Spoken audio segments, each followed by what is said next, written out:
my name is Constance Lee, and welcome to the architecture of a costume. I'm here in front of Sam Flax in Orlando, Florida, one of my absolute favorite local art supply stores. I think it's really vital that all of us artists remember to not only support each other by going to art shows, whether those be digital now that we're in the time of coronavirus, or shopping online because we can't go to stores because of health concerns or people in our family. But if we are going to shop local, I think it's really important that we support a store like Sam Flax that has so many more exotic and different and just really cool and like very funky kind of art stuff. This is like where us art nerds go to just kind of nerd out. So today I'm going to take us inside and talk about the supplies we're going to need for Costume Technology 1, but also basic supplies for rendering if you're interested in learning how to draw costumes or doing basic sketches, and also watercolor, what you will need, what kind of brushes, paint, erasers, all of those kind of stuff we're gonna go over in this video. So let's go inside.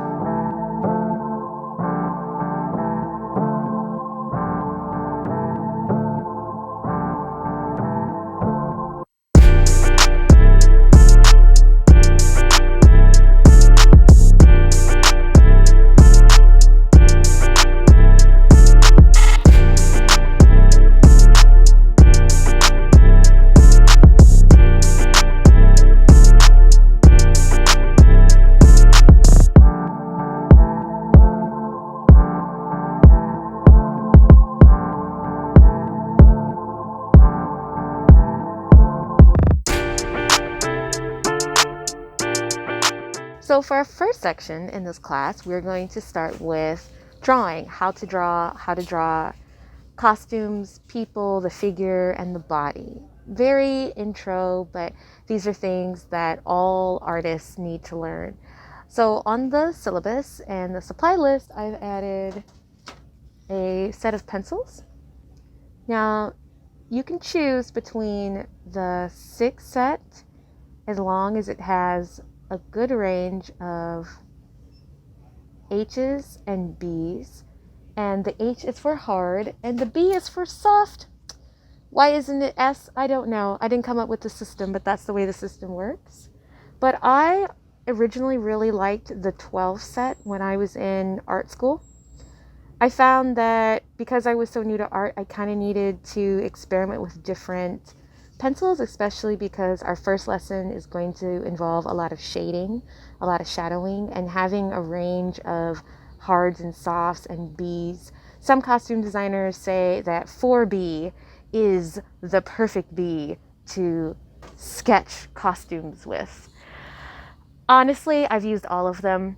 On any given day, if I am in a little bit of a rush or I just am inspired in the moment, it's early, I have my tea, I've had my smoothies, everything is going great, I will just grab a mechanical pencil. Actually, it's kind of one of my go-to pencils. I have so many of them. I'll just grab a mechanical pencil and go. But when you're learning, I think it's really important that you have really good tools before you divulge into using school mechanical pencils. You could also purchase these pencils individually right here. Honestly, one of my favorite spots in the store. I'm a bit of a eraser snob, or I just like having different options. Some of my favorite ones are on the bottom. Now this eraser here, this is like a soft one. You can see it.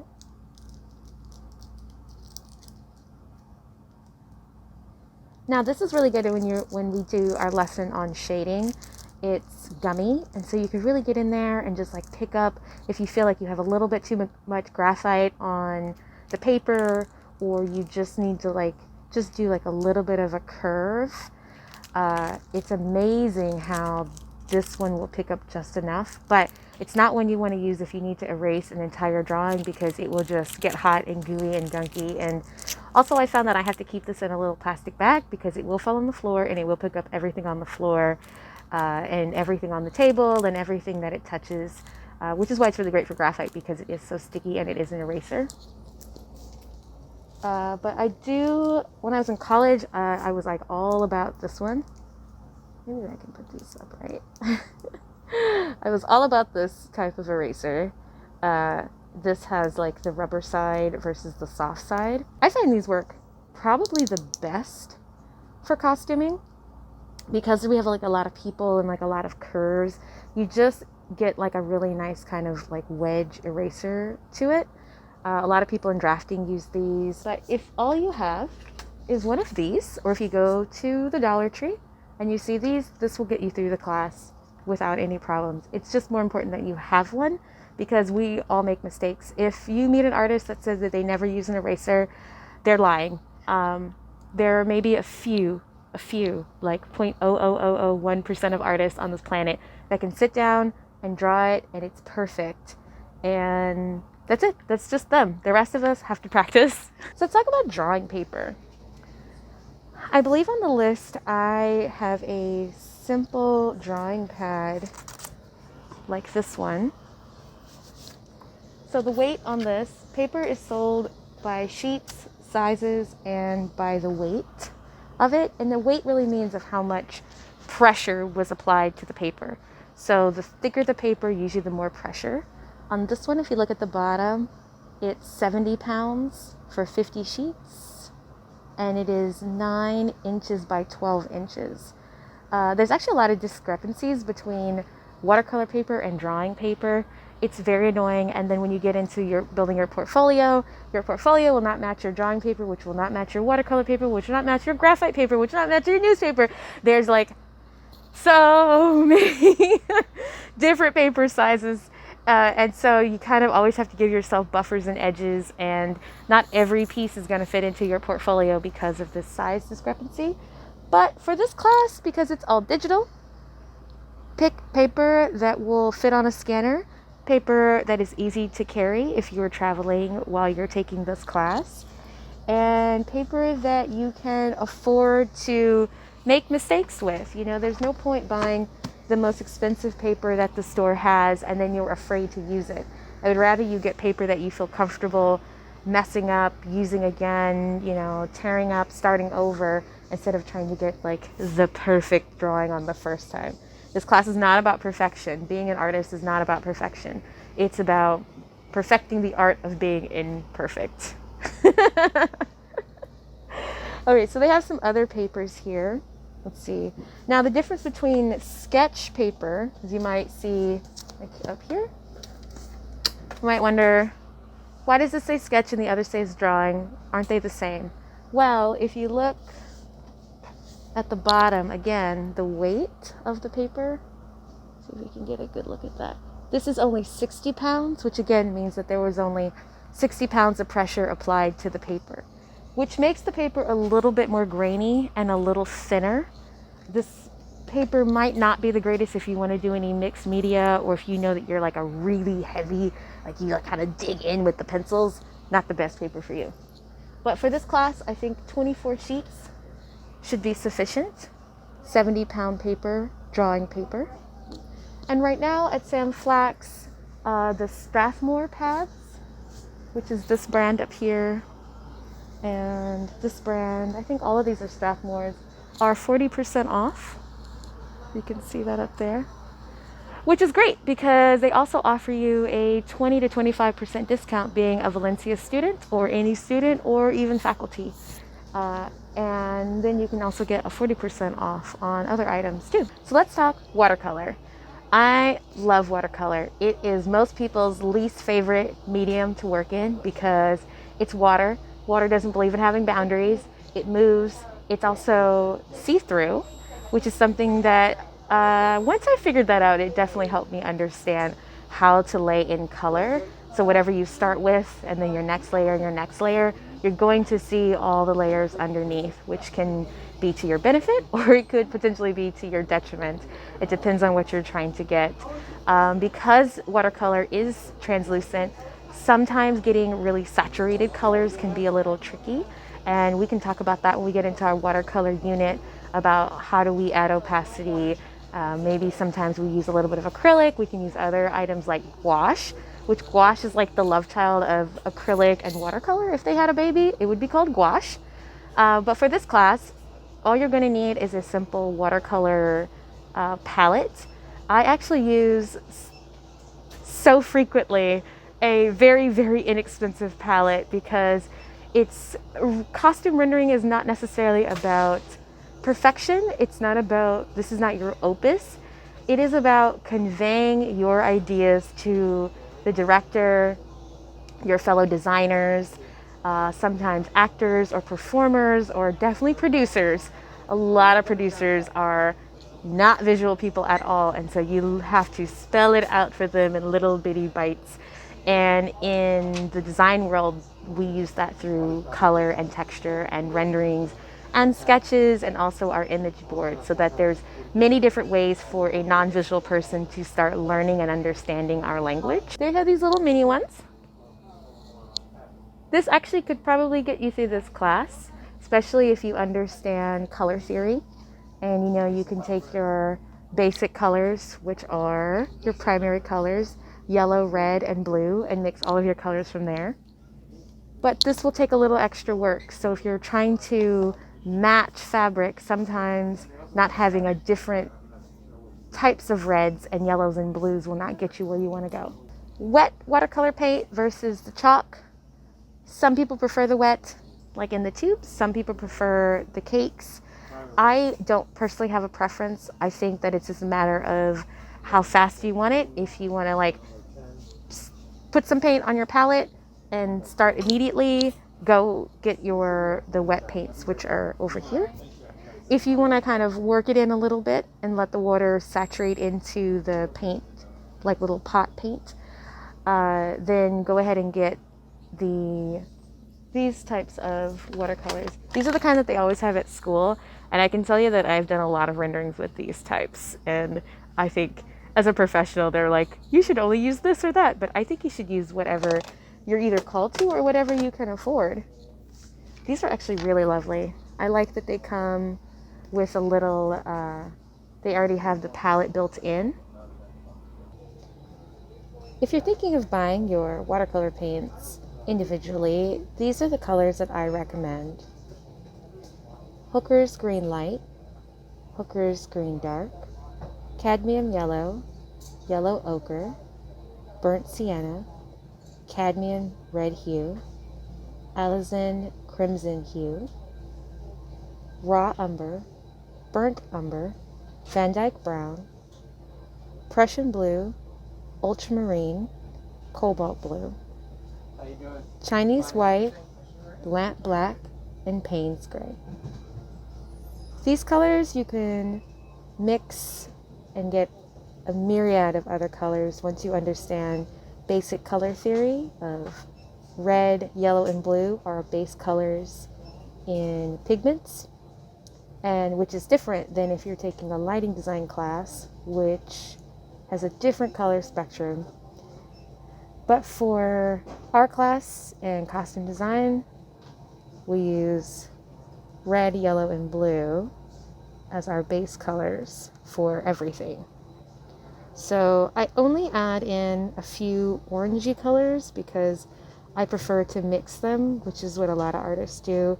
The same with all the tertiary colors, which would be the greens, the oranges, and the purples. I don't really even bother buying purples because I find that because it's a tertiary color, it's harder to get the perfect purple for whatever you're doing, and you'll end up buying so many purples and so many oranges and so many greens. So I've always found that it's better just to like mix my own colors. And then it's also building another skill as an artist, that you're learning exactly how you want it, and you're learning how to mix color and look at something and then use your hands and eyes to make that color happen for you. And it's not about being right. It's about learning the art of creating. And what do you have to say about your art? And what is your artistic style and aesthetic? Let's talk watercolor paper. So this is 12 sheets, which would be plenty for this class. Here you can see that it's 9 by 12 and 140 pounds, which is how much pressure was applied when the paper was made. I love watercolor paper. I actually like doing a lot of different types of art on watercolor paper. I find that it's heavy. I love making gift cards with it. I love tearing the edges. You can glue things on it that because it's such a heavy paper, I use it for more than what it's really for. Now, a lot of artists don't care for it because it has a texture to it, but the texture is actually put into it because you want to have those little tiny micro crannies to help the water to sit and soak in. Because if you've ever seen water on regular paper, it kind of just spreads and keeps going. But with watercolor, we want to have really crisp lines. We want to manipulate the water the way we want it to go instead of letting the water just go wherever it wants to go. Ta-da!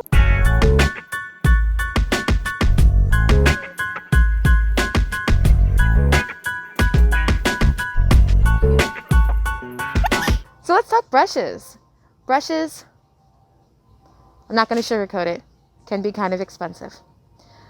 Now, on our list for the class, I have a pack of brushes. They're pretty inexpensive.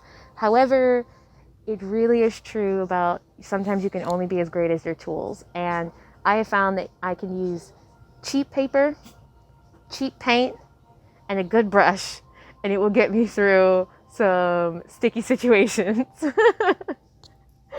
So the brushes that I love to use are, so this type of round pointed brush here. Let's see, trying to fool it to focus. It does not want to focus. It does not want to focus. Focus. Come on.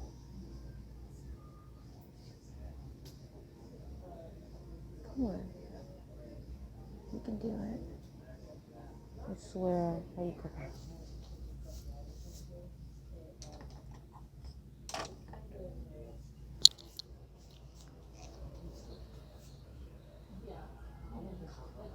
So brushes. So my favorite brushes are this type of brush. It does not have to be this particular brand of brush, but you should look for brushes that look like this. Now, one beautiful thing about this brush is that it can hold a lot of water and a lot of paint, and that's what we want when we're watercoloring. So you can dip it in your water, you can do these beautiful washes, you can add color. There's some people I was watching on YouTube that do these beautiful koi fish, watercolor jellyfish, and they use one brush to make these beautiful paintings. It really doesn't take a lot of brushes necessarily to watercolor paint. It's really just in how you use the brush, because with this brush, you have the little baby tip, you have kind of the fatter middle part, and then it also holds a lot of paint. So you get a really, really great flow. Also, these types of flat brushes a lot of people use. I use these sometimes when I need to do like a ball gown and I want to have like a flat kind of feel to it, like fabric is floating. Oh, there we go. Decided to focus. Lovely. That is a great brush. As well as, I didn't really like using this brush when it was suggested to me by a professor when I was in college. And I was like, it's okay. And she's like, no, it's really good for lettering. And I was like, oh, okay, well, that's fine. And now I use it all the time. I find that I like to use it for sometimes doing eyes because, again, it holds a lot of paint and water. Sometimes for doing like really long hair things or just like outlining. And you don't want to outline with a pencil all the time because there's something to watercolor that you want it to be a little loose and light and have air to it.